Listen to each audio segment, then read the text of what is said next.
Well, thanks for coming. I know you're super busy traveling a lot, bootstrapping Mars base and also running Startup Grind.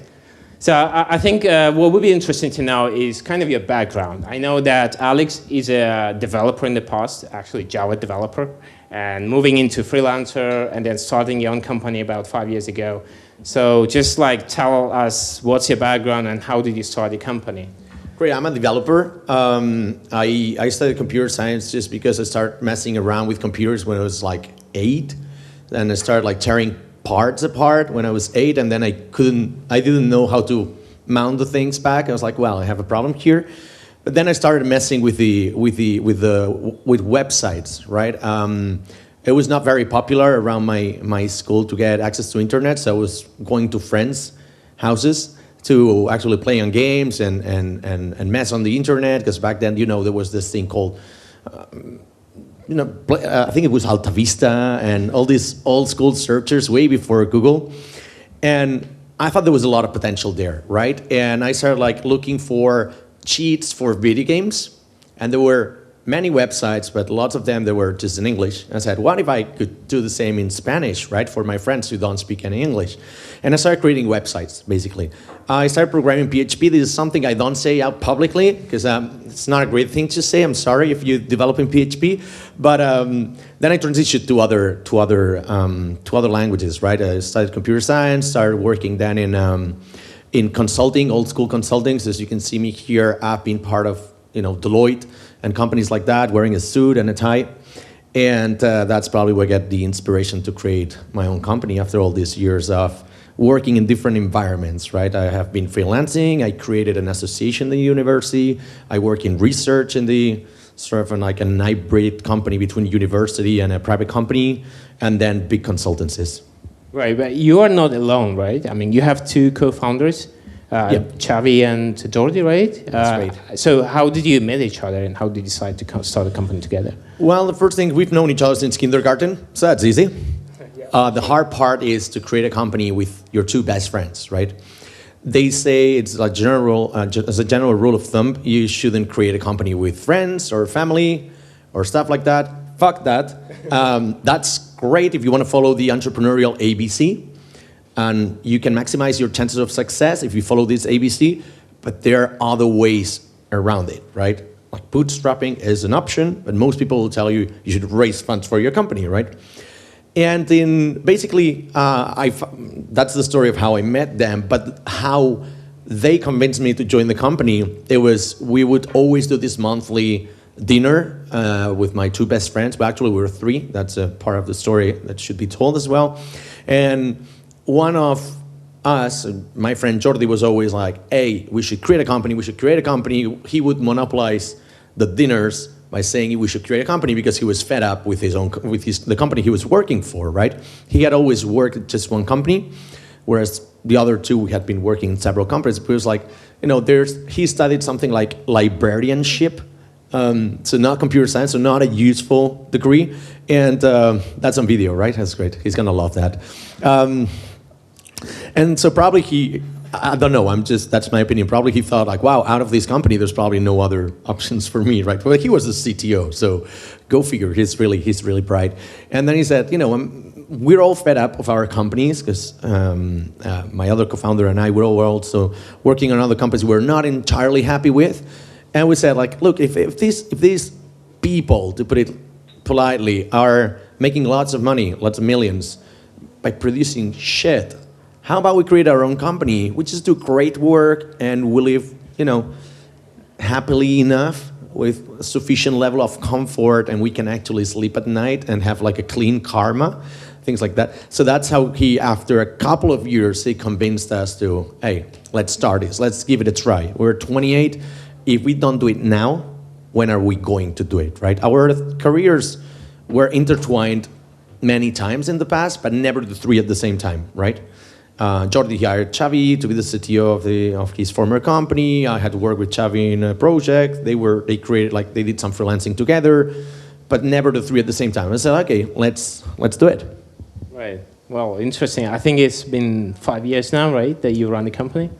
Yeah. And when, just like curious, when this startup grind thing started, I mean, and I think it has been also like 5 years now, as I remember. By the way, one interesting thing about Àlex and Startup Grind is you have run now 66 events, right? Or 65? I think it's 69. 69 events over 5-6 years. You'll get there, don't worry. Yeah, without missing a single event every month. So that's like absolutely crazy. So when has it started and why did you decide to take on this initiative? All right, so circling back to these dinners with my best friends, I was perhaps the most available to quit the company with no safety net, right? One of them, I think one of them was expecting a child. The other one had just gotten a new job, like a really good job, and they were both making like big money. And I've always been more like the crazy one. I wouldn't say the more entrepreneurial one, but I would say, I do things without thinking too much. That's great for being an entrepreneur. That's not great if you're going to be a businessman, right? So I said, fuck it. I'm just quitting my company, and I left it. And I packed my things and I left for San Francisco for 3 months, where I burned all my money, all my savings in 3 months. I didn't expect it to be so fucking expensive. And sorry about I use a lot of swear words. I hope you like them. It's courtesy of, it's yours truly. So I went to San Francisco and I said, I started looking for clients there, right? It's the cradle of entrepreneurship, technology, innovation, everything, what have you. I was looking for a new place to live, and I said probably I could settle here. Then I learned about the immigration laws in the US, which are not especially permitting, right? And so while I was looking for new projects there, I was invited, I received, the typical newsletter of Eventbrite. Hey, you should check these events out. Because I was just going to every event in San Francisco, like literally every event. I even went to the Beer Olympics. You do an event which is the Beer Olympics, 300 people sign up, and all of them were like product managers at Apple, Cisco, developers at Twitter, something like that. You do the same thing here, you get all walks of life, but nobody with a job, right? It's like, it would be a mess. Like in San Francisco, nobody's outside of the tech world, right? So that goes to say I got an invitation to go to Startup Grind, and I checked the website, and they were looking for people in Barcelona, because Startup Grind is the largest community of entrepreneurs in the world. Basically, back then, they were big in America. That's it. They had like 40 chapters there, and maybe like 3-4 outside of the US. They were looking for people to expand. And they have local chapters like this all around the world, right? But they were looking for people in the key cities of Europe, right? And then, first, the biggest cities like Barcelona, Milan, and Paris, and Rome, and Munich, and things like that. I said, well, I'm from Barcelona, I'm going to apply this. If I am going to play the entrepreneurial lottery, I'm going to play with two tickets, right? I was not convinced MarsBase was going to take off. I was not convinced Startup Grind was going to take off. What I certainly couldn't predict is both of them, they would work so well, right? So I applied. I got through the selection process, which was a fun story. And then I got the chapter. As you said, since April 2014, we've never missed a month. And so it's 69 events in 66 months so far. Wow, that's amazing. But I guess like running Startup Grind and like you being in the center of all these kind of ecosystem and entrepreneurs and networking help you a lot, right, in your business? Or how has it helped you with MarsBase or you personally? Yeah, so one of the parts of the story that's really fun is they usually look for people who've got an established business, who've got money, because at the beginning it's self-funded, so you got to pay for the catering and the video and shit like that. And the CEO was like, I'm not sure that's going to work. Like, you have no money, you are in the US, but when are you going back to Barcelona? I had a return ticket because I was obliged by the law, right? Derek, right? Was that Derek? Yeah. Okay. But I didn't have a company, and I didn't have like a plan, right? And I said like, there's something funny. I mean, you made it all the way here. Like, the least we can do is let's try. I had experience in creating events, and I was running, one of the things that probably, gave me the chapter is I was running an event, kind of like Alcoholics Anonymous for entrepreneurs in Barcelona. That was called Startup Circle, and we would meet like in an event like this, all friends creating startups and sharing victories and failures, mostly failures, like 90% of the time was failures. But I was doing twice a month. We were having like 50 people. It was great attendance. It was a great community, and we had the same values. So the CEO said, okay, you're already doing it, so let's try, right? But he gave me a really good piece of advice, and I think that really helped. You should devise a way in which your company profits from startup grind and the other way around, right? Like to this day, I still feel like we don't get enough out of it because I like to separate things because I don't want people to perceive or to think even that we're organizing startup grind to get clients, which is, it couldn't be farther from the truth because entrepreneurs don't have money, therefore they cannot be my clients, right? And therefore, there are two separate initiatives, even though we run them jointly. It's just, it's given us exposure, it's given us access to contacts, it's given us press, and I think we've gotten only a couple of projects over the years, right. But we're more than happy with that. We're contributing to the community, and I think we're doing a great job at gluing the different actors of the ecosystem together. Yeah, interesting. So let's get back to Mars-based, and how many people you have now, and kind of what are your biggest customers? Depends on whether we've signed a new contract today or not. So we are 14 full-time members on a permanent contract, all working remotely. Yeah. And then we've got 6 freelancers employed full-time, so technically that makes a payroll of 20, because some of these freelancers, they've been employed 100% of their time for several years by us. So, I like to make the clarification, I like to specify it because of transparency is one. You got to make that explicit when you work with clients, and you've got transparency as a rule, precisely because a lot of companies, they would not say that. They would say like, yeah, they're all part of my company, but they are 100% of their company is freelancers, right? And there are some, different shades of transparency here. A lot of people don't adhere to. Right. One interesting thing, and that comes from my experience being in consulting business. I remember I joined, I think employees 6, and then when I left, there were like 120 people in consulting firm. And one thing that started in our company was basically a small product, and then eventually it would kind of spin off as a separate startup, and lately it was kind of acquired and so on. So I guess my question here is, are you building any products yourself, or are you planning on building any products like, Basecamp, I guess one of those examples? What do you know exactly? I don't know anything, but I'm just asking because that's pretty common, right, to do. It's pretty common. It's difficult to find the right moment to do it. So at the beginning of pretty much about a year ago, no, it was December last year, when we decided, all right, let's go into product, right? We've been thinking about it. We have some idea. We had been validating some ideas in the market with potential clients and, our immediate network. And then we came up with this idea, which I think is really great. I'm going to go into more detail later if needed. But we said, okay, let's build it. At the founders meeting of the last quarter, we made a plan, we made some financials, we made a strategy, we made milestones, we created a GitHub and everything. And the next day, our biggest client puts the project on hold, right? 4 people, overnight, no prior notice. I was like, the fuck do we do now, right? You come up with this strategy and we couldn't implement it because our immediate thoughts were to shift to sales, right? We needed to find new projects because we couldn't afford. It's not like we couldn't afford, we could have put these people to work there, but 4 people at the same time, it was a big commitment. We were ready to put 1, maybe 2, but not 4, definitely, right? And then we knew that another contract was going to run out soon. I said, we are not going to jeopardize the future of the company by going nuts over this, right? So we said, okay, let's kind of take it easy. And then we put extra pressure on selling, getting new contracts. That worked. It worked so well that 2 months later, we were hiring. We hired 2 people. Then we hired 2 more people. So that push came really well. Also, we got rid of a client that was paying at random times, sometimes after 3 months, sometimes after 10. And then we found another client that was as big and they pay regularly. So perfect. It was a good move, right? It was great for the company in hindsight, but obviously you couldn't predict that, right? So right now with this project, this side project, we decided to work only, we do one thing every 2 months, we do an internal hackathon.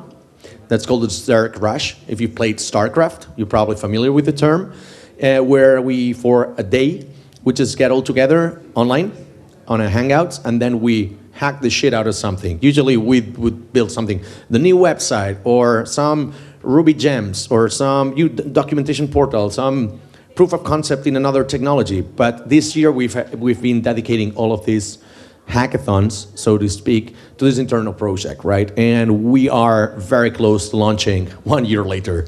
And if all goes well, it should be launched in December.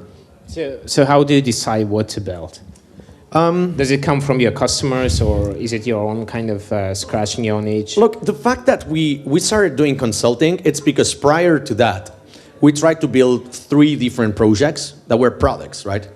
But we came to the conclusion that we're not great at coming up with ideas. We're good at developing. Therefore, we said, all right, let other people figure out how to do sales, product management, and marketing, and operations, hiring, whatever, pricing, whatever, right?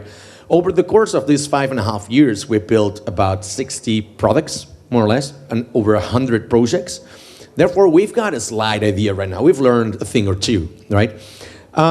We had some ideas. We just brainstormed some ideas. We had a clear ambition of pursuing B2B SaaS because there are not enough B2B SaaS companies in Spain. Here's a country of marketplaces and copycats and e-commerces. So I said, let's build something more ambitious, something that you can get big contracts, because it's a side project, right? We are not in an urge to sell, and we're already selling to enterprise, right? So maybe we can just go to them, and what can we build that they will need? And we started running around the idea of building something to facilitate hiring, right? Everybody needs to hire developers. So we came up with the idea of building some sort of an automation of the technical tests for developers in your hiring process. But when we were building the MVP, GitHub changed the policies of third-party access to the repositories, roles, and permissions, and that completely messed up with the project, right? With the project vision. And I was like, all right, that was a good idea yesterday. It's not a good idea today. And then we said, okay, now we've built this. Can we reassemble it into something that some people can use it? And then we said, look, another painful process hiring companies have got is language testing, language skills testing, right? And we're working for a couple of HR companies. And they were like, we could use that too. Like, we would pay for this, right? We talked to them. I started calling people in the HR departments and companies, and they were like, that sounds like a great idea. So basically, long story short, the idea is, the project is a tool for HR departments and companies to solve or to assess the language skills for your candidates with technology, right? Through an automated telephone call and a written test. Right. Yeah. Well, this is pretty interesting. It's like moving from consulting into startup where you don't know about how to sell, where to sell, right? So you're basically going through the same journey. What you probably like interviewed a bunch of people, right, with successful products through the startup grind. So I guess my question here is, are there like any common patterns that you see from all these interviews on how to build successful products? Like if you can name 3 patterns that you see, like it happens every time that these successful entrepreneurs are doing to build great products.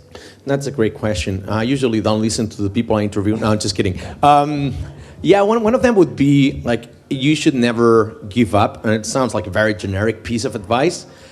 But I've also seen that even like bad products tend to be successful because they never give up, right? It's a good strategy to build good products or bad products.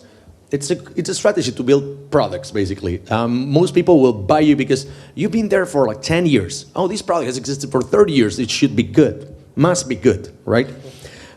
We are, like for instance, people hire us now, but they wouldn't hire us when we started because like, oh no, you might shut down tomorrow. What happens? Like now is, oh, you've been around for 5 years and my other providers have shut down, so I'm gonna hire you instead, right? So the same with products, right? It's kind of like, it works for both ways. One part is marketing. It comes top of the mind, right? When you think about phone provider, you probably think of Vodafone or Movistar or whatever, because they've been around for so many years. But you might not know about better alternatives that are out there, right? That's one. The second one is, it would be obviously to talk to customers, but I would argue with that. I would say, like, don't talk to customers too soon, right? Because when you don't have enough data and you don't have enough, like a critical mass of data, a lot of people tend to over-optimize and do A/B testing when they've got 12 visitors in the website. That's not big data. That's not A/B testing. You shouldn't do it there. Then you shouldn't do it too often, right? And as a consequence of that, I think the third one would be follow your gut. Like talk to a lot of people to find out things that are maybe impossible or maybe not so cost-effective or illegal or amoral, things like that. But then follow your own instinct. I think that would be the three ones. Yeah, that's a really good one, especially customer development. Like I think the first guest speaker that we had was Rob Fitzpatrick, the author of the Mom Test, and I would really recommend that for the customer development. Oh, that's pretty good. So let's talk about a bit more about Marsbase, because I know that it's a fully remote company, and you have been traveling a lot, right? So how are you managing being remote and running this kind of B2B business? Well, that's a really good question, because being remote makes it extremely difficult to build trust, right? We're doing enterprise sales. Basically, we work for both startups and corporates, but startups hire anything that moves, right? It's like, oh, can you solve this now? But like yesterday, great, I'll hire you. Great, no problem there. It's there. Like, you come to us when something hurts or you've broke something, and then you come to us through recommendation. Like, you wouldn't Google dentist in Barcelona. You would ask your friends, right? Hey, what's your dentist? What's your hairdresser? Something like that. So in that sense, when people approach us, the sale is already half done. As in, somebody has recommended, they've done some research. It's not me calling. We tried cold calling at the beginning, it wouldn't work, right? And we decided to turn the company into 100% inbound. So that's part of it. Part of it is the client has already bought into the idea of working with us slightly, like to a certain percentage, like 25% of the sale, just because they approach us. It's not the other way around. That's one. And as you mentioned, our company is not only remote, our company is officeless. Like, we don't have an office. Like, we've been contacted by some folks in the industry, including one coworker, which very fine people, and they're like, hey, can you move to our offices? Like, well, we've got known, so yeah, we could, but then, the company doesn't work that way. Most of our employees are not in Barcelona. It would be fine. It would be me and two more people, right? Not a great trade-off here. So we've got an office. All of our developers, one of the things that it's tricky is Spain's not really regulated for this. You need to take like how's that called? Like riesgos laborales, so work risk or whatever. And they're like, all of these courses, you take some courses and trainings and they assume you're in an office. I was like, well, we got no office. And where's your emergency exits? It's like, not sure what you mean. Like, I've got a door, I've got a balcony, maybe that helps. Things like that, right? And the question was, how do you build trust? So the thing is, this is something we found particularly tricky over the years, that in order to build trust with them, we need to do more like presential work, as in like me, I'm doing the sales, I'm doing the business development of the company. So I spend a considerable amount of time talking to people, going to visit my clients in the office, or talking to them in video calls. Sometimes the clients reside on the other side of the world. I was like, I'm not going to come every month to Singapore, right? As much as I would love, but it's not worth it. So one policy that's really great we've got is that we always take video calls with the camera on. Really, it makes a difference because you're talking to the other person, you're seeing their face. I mean, it's not as good as being there, but it's not as lazy as having camera off while you're typing something else. You're in a taxi, or you're just in the gym. Everybody has done that. I'm not gonna say something, but like everybody has done that, taking a call from the gym or from the beach, something like that. But it's not good. It's just not acceptable for building trust. Visiting them, I'm taking regular calls with my clients, for instance, and that works because precisely there are two things. First of all, you don't build trust if you're not in their office. But the second thing, and it's even more important, is when they see you, they'll be like, oh, now that I've got you, can you also do this, right?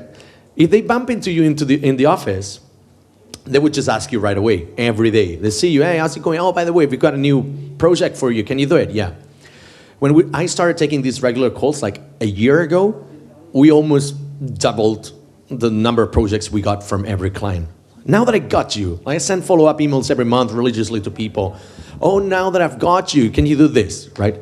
You wouldn't believe how successful this strategy has been just by following up regularly and religiously every month with people you want to have business with, right? Every month in, month out. Always send something. Like, look, we published a handbook. We published this blog post where you're mentioned. We found this company that I think you should invest in, or you could meet because there could be a partnership between you two. If you add value, they will probably reciprocate. Speaking about handbook, by the way, what I love about Mars-based, they have a handbook for their culture, for the tools, for the processes. It's open source on GitHub, so you should really check it out, right? You should totally check it out, yeah. Absolutely. So we are actually running out of time for my questions here. I have like 2 more, and Go that's ahead. more related to... That means short answers. Yeah. So as you know, there are a bunch of startup events here, mostly about startups, fundraising, but not so many about bootstrapping companies. So what would you recommend to basically how we can grow bootstrapping ecosystem here in Barcelona? By doing more events like this, by me hosting more bootstrap companies, because we need to raise awareness of this, right? The same applies for other aspects in life. If we don't have role models where this has been successful, we will not think this is successful. It's viable even, right? So I made a commitment to bring more bootstrap companies to my events. Even though one of the criteria for my events is 10 million recurring revenue and 100 employees, whichever comes first. So it's very difficult to find companies like this in Barcelona. But don't worry, you will all have companies like this by the end of next year. So because of you, because of our events, because we need to help each other. And I think that by building community is important. The same way we build community with the English-speaking community of entrepreneurs in Barcelona at Startup Grind, you should nurture this community because it's very healthy. It's healthier than the one that relies on investment.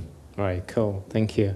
Any questions from the audience to Àlex, maybe? Anyone? Yeah, there is one. So normally, how do you attract clients that fit with your values? And do you ever reject someone who doesn't? Absolutely, absolutely.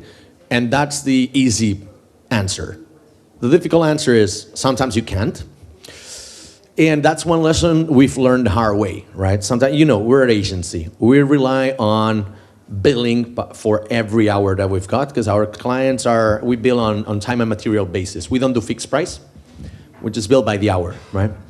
That's good because it brings predictable revenue and it's easy to plan, but it's bad to bring new clients in, right? It's like you never have capacity.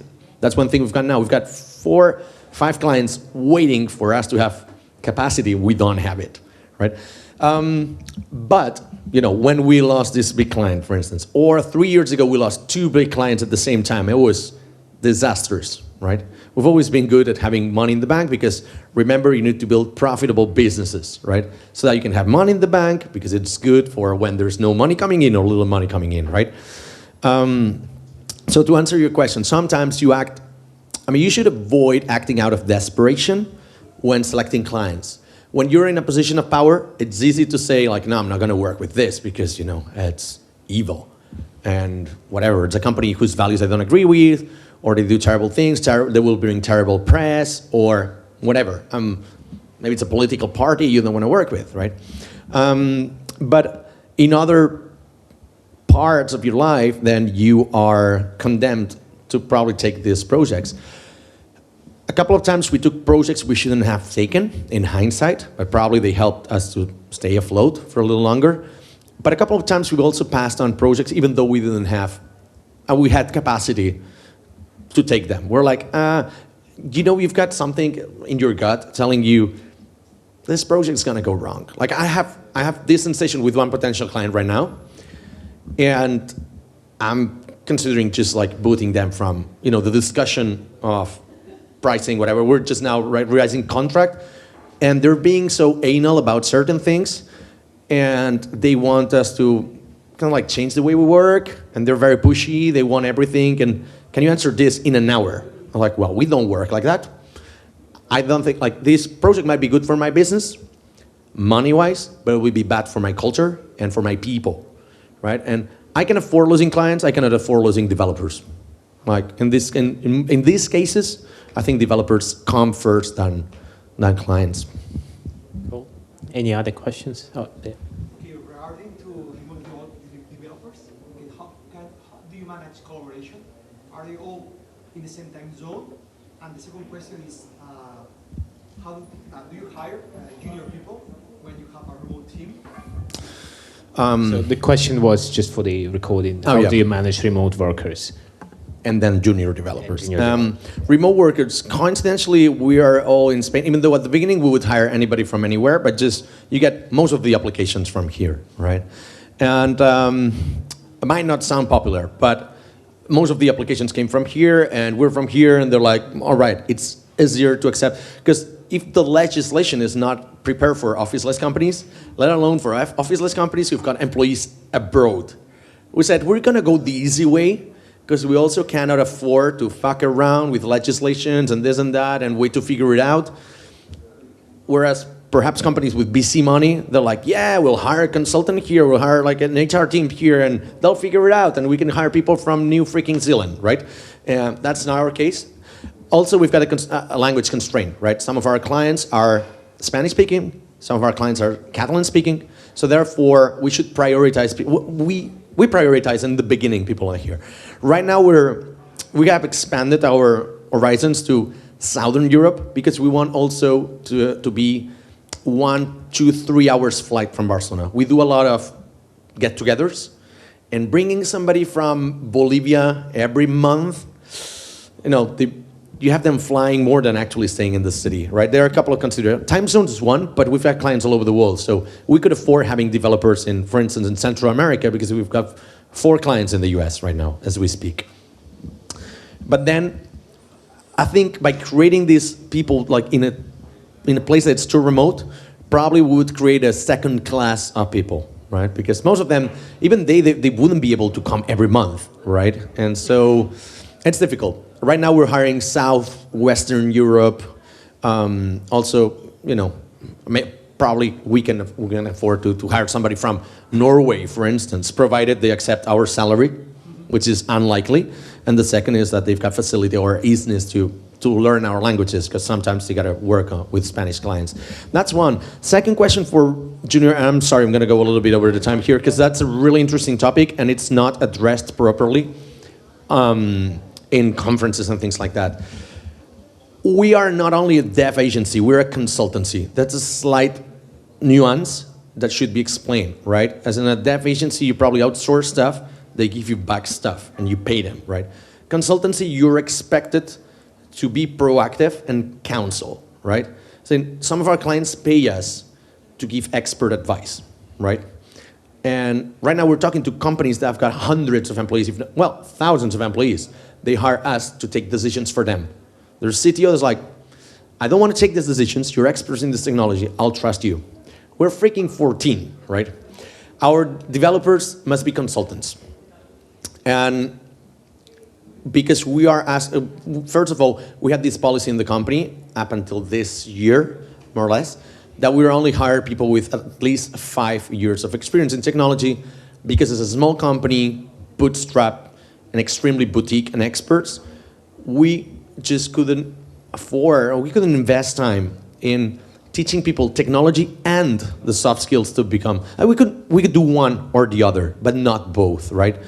Now that we've got more structure, we've lowered down a little bit of our criteria. We're hiring 2-3 years now, because right now we've got a program. We've worked on this. We wanted to have more junior people, right? But it's tricky for small companies, and I think we shouldn't push on small companies the policies of the big companies.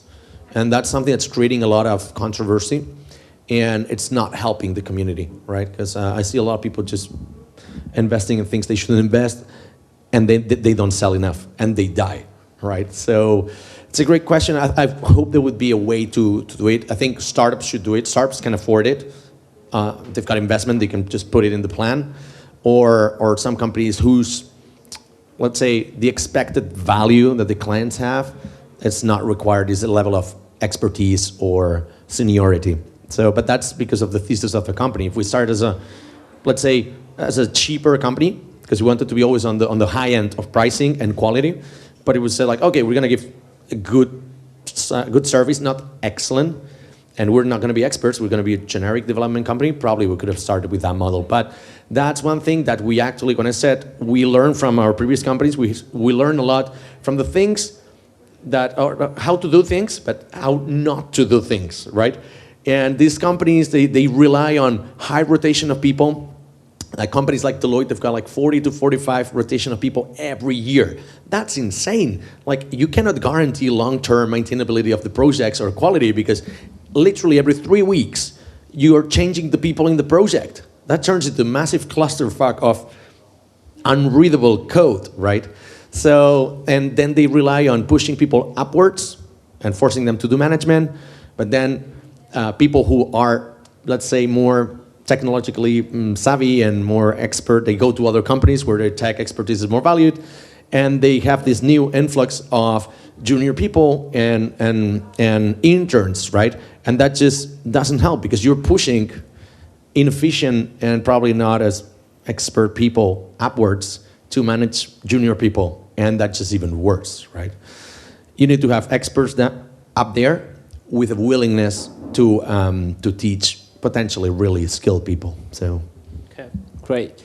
So we are out of time, unfortunately. You can catch Àlex during our networking session here. On Twitter, I spend the whole day on Twitter. So yeah, absolutely. Thank you so much for coming here. Let's give a big round of applause to Àlex. Thanks. Yeah.